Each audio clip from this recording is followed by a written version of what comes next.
সাম্প্রতিক সময়ে হিন্দু ধর্মাবলম্বীদের ধর্মীয় উৎসব পূজা মণ্ডপে গিয়ে মুসলিম নেতাদের যে উদারতা প্রদর্শন করেছে এটি অত্যন্ত সীমালঙ্ঘনও বটে এবং ইসলামের আদর্শের সাথে সাংঘর্ষিক।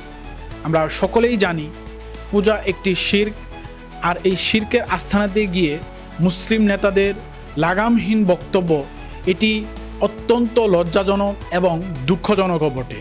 অবশ্যই ইসলাম অন্য ধর্মাবলম্বীদের প্রতি সদাচরণ, ন্যায় বিচার এবং সহমর্মিতার নির্দেশ দিয়েছেন, কিন্তু জনগণের বিশ্বাস, আস্থা এবং ধর্মীয় অনুভূতিকে উপেক্ষা করে যেসব নেতারা জনপ্রিয়তার হওয়ার লক্ষ্যে পূজা মণ্ডপে গিয়ে বক্তব্য দিয়েছে তারা কি আসলেই নেতৃত্ব দেওয়ার যোগ্যতা রাখে?